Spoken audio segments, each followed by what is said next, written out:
Hello, this is the fifth discussion video on the polity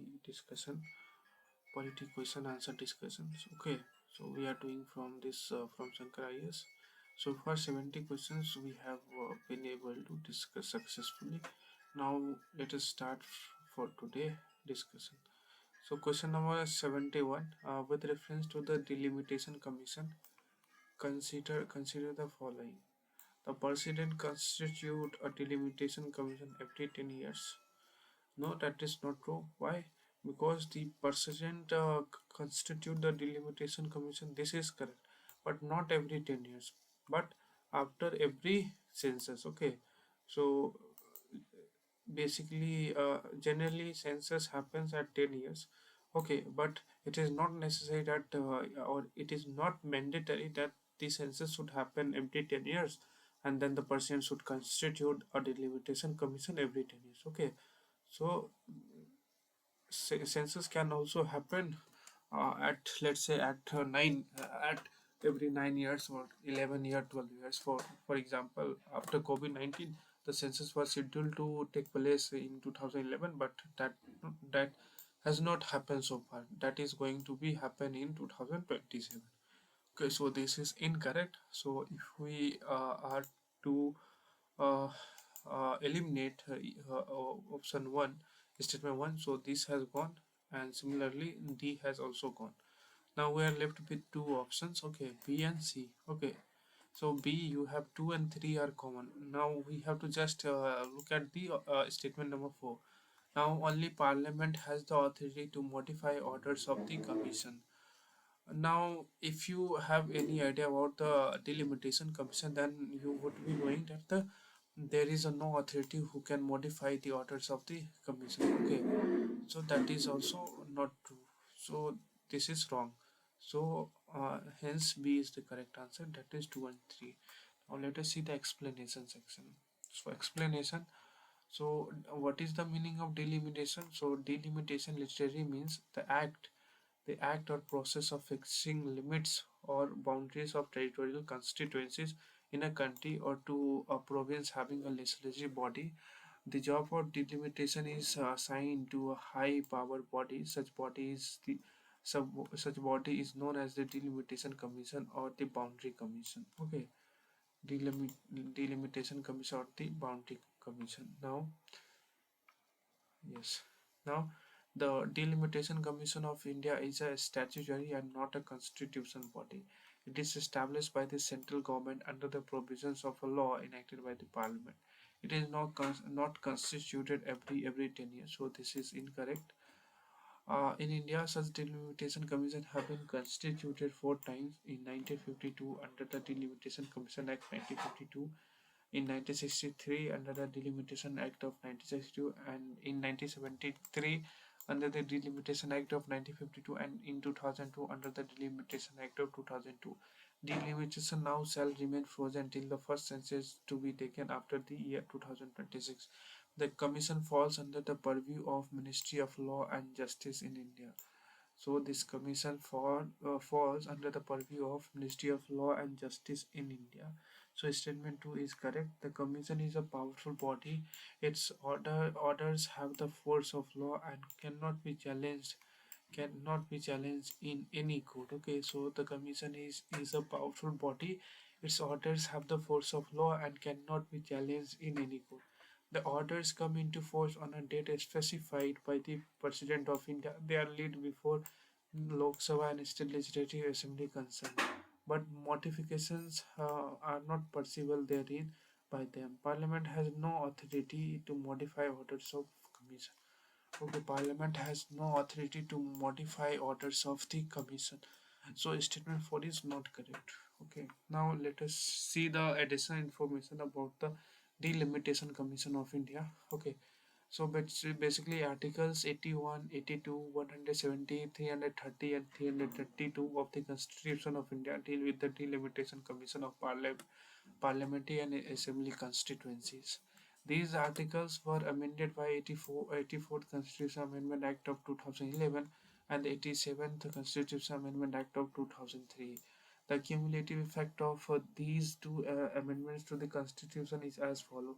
The total number of existing seats are as allocated to various states in Lok Sabha on the basis of 1971 census shall remain unaltered till the first census to be taken after the year 2026.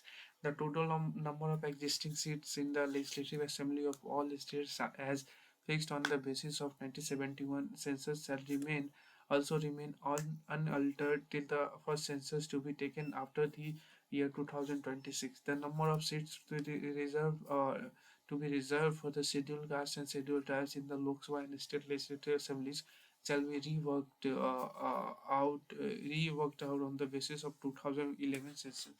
Each state shall be delimited redelimited into territorial, parliamentary, and assembly constituency on the basis of 2001 census, and the extent of such constituencies as delimited now shall remain frozen till the first census to be taken after the year 2026. The constituency shall be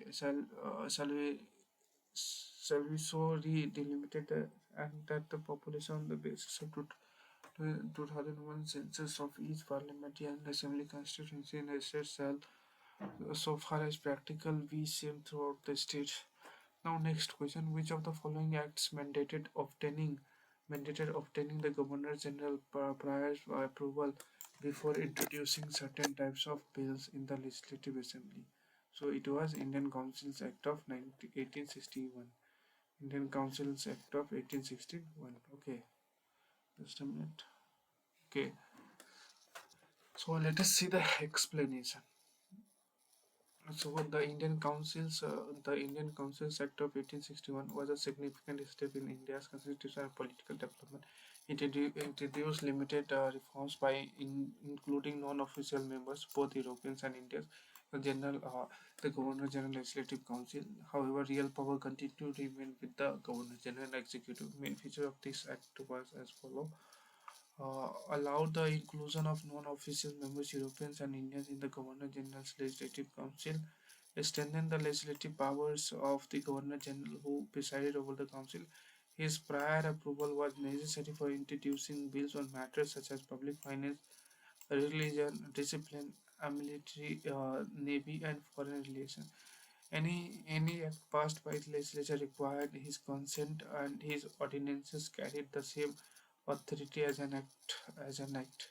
The legislature was to function more like a committee or commission with publicity limited only to official reports. According to Sir Charles Wood, a secretary of state for leave this. Now, Charter Act. So there are many acts they have given. Let us see. So Government of India Act 1919. Government of India Act 1919 was passed by to address growing demands for self. It was based on, so we know this thing. They aim at bringing constitutional reforms and transfer to some is the principle of communal representation by providing separate electoral postings against the Anglo Indians and Ethiopians. Okay. Act came in response raising this so 1892, so it has increased the number of non-official members in the central, allow non-official members to be nominated. Okay, all these nonsense were there. So with reference to ECNet application, consider the following statement. It helps to, I don't know about this.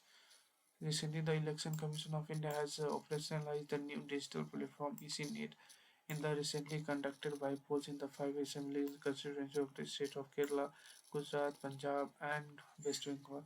The Senate single point app is new a one-stop platform that will integrate and reorient over 40 of the election commission's existing mobile and web applications. Legal framework for election disputes in India is primarily governed by the Representative of the People Act 1951 RPA 1951. Election petitions are filed in the High Court of the respective state where the election was conducted. The High Court has the jurisdiction to hear and adjudicate election disputes for both parliamentary and state legislative assembly elections. Hence, election disputes are not filed through ECNet's application; they are filed in High Court of the respective state. ECNet will also enable users to access relevant electoral data on their dashboards or a smartphone to ensure that data is as accurate as possible. The data on ECNet will be entered solely by authorized ECI official.